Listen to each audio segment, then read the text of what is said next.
ready. Okay.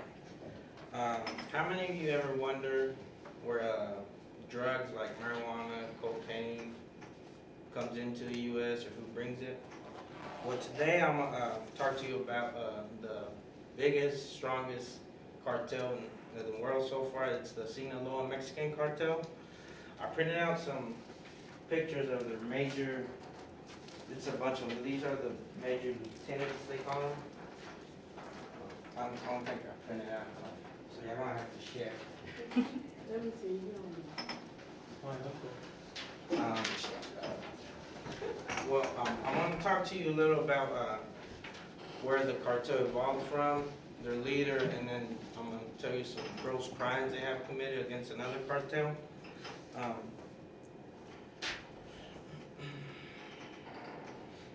Okay, according to an article named "A Drug Cartel Rise to Dominance," written by Thenia Bates off of theweek.com, the Sinaloa cartel evolved from what was the Guadalajara cartel. When their leader got arrested, the Guadalajara cartel divided into three different cartels, which is the Tijuana cartel, the Juarez cartel, and the Sinaloa cartel. The Sinaloa cartel is responsible for 60% of narcotics that enter the U.S. This is according to Cocaine Incorporated, an article out of the New York Times written by Patrick Radin Keefe. The cartel has members all around the world, places such as Central America, Europe, Australia, Asia, West Africa, and Philippines. There has been identified members in the U.S. States like Arizona, California, Oregon, Washington, New Mexico, Nevada, Colorado, Illinois, Florida, and New York. The cartel's leader is Joaquin Guzman. Due to his short, stocky figure, he is mostly known by Chapo, which means shorty. At age 15, Guzman began selling drugs on his own and was making enough money to support his family. According to LB Times, Guzman is responsible for at least 62 tunnels that have been found in between the United States and Mexican border. These tunnels were used to smuggle drugs and immigrants from Central America and Mexico.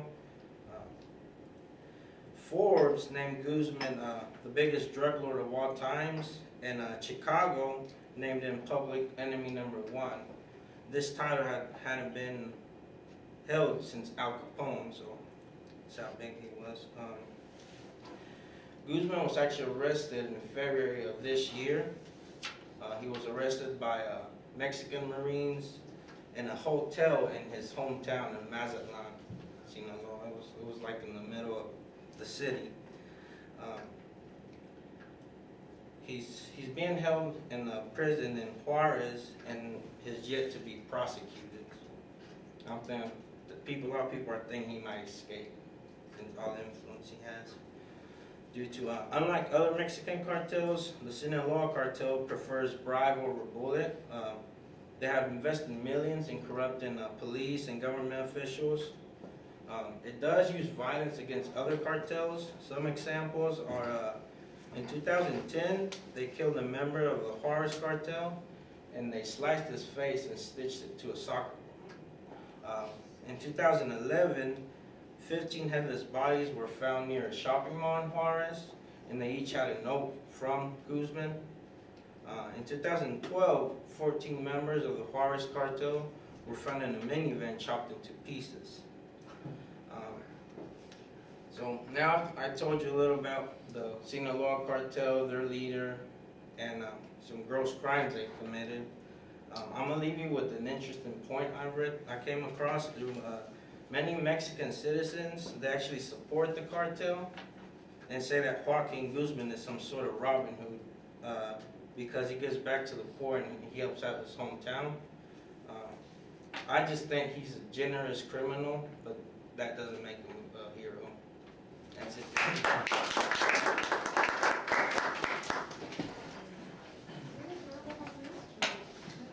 Take off. Should it leave? Time to go. Damn, where's it at?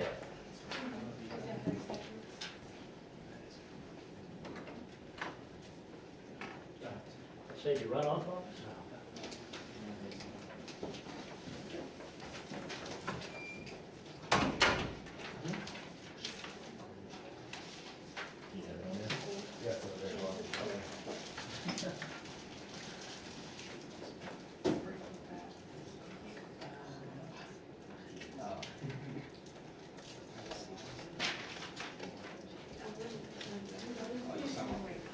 To me, it's interesting how much this gentleman looks like Mario.